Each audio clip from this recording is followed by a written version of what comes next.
Blaming the parents is not the answer. There's always expansion and contraction going on. All right.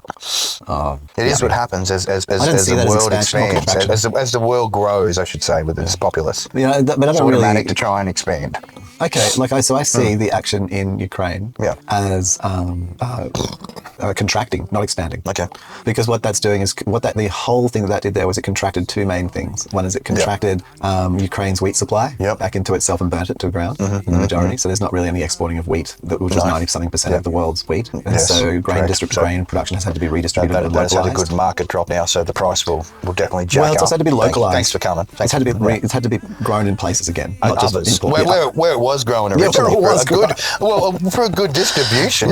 You know, if you think about just it. grow it in many places, grow it around the place. Yeah, right? And then there is a good distribution. Like they used to do. So in a sense, that's been a contraction of, say, wheat production in Ukraine, and therefore an expansion, reciprocal expansion, which is then wheat production across the world. Yes. So I can see Ukraine as being a contraction and an expansion, in that way. Like there are always contractions and expansions. Or how the financial and expend on energy in Europe was all directed at Russian oil and gas being piped across, and massive investments to do that and to fire those up, and then that was contracted to do it. Yeah. Yes, well, it is cheaper, and so but then things caused that to contract, and the Russian oil and gas supplies sort of have to be focused on. Sorry about the pipeline. They're sort of really stuck now back in Russia in its places. Yes. And Europe had to expand its financing and rapid build out of alternate energy solutions. Ways of dealing with the issue. That's right. Yeah. So there's expansions and contractions.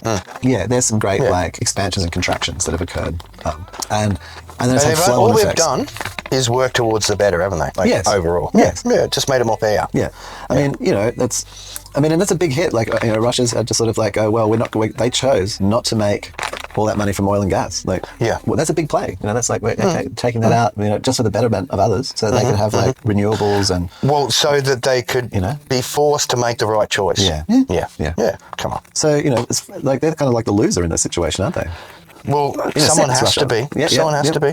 Look, you've got all these extra reserves. But now they have their own, they can use those because they have. Maybe you can just help your friends to the south there and just give them some oil and if needs. Work together. I know you guys work together. You're a good team. You are the other world order. So and we appreciate everything you do. Yeah. Yep. It's just always got to be a bad guy. Don't worry. I used to play the bad guy myself. You know what I mean? I'm good at the bad guy. I'm really good. I think I got away with it. People think I'm a good guy now. Yeah, that's it.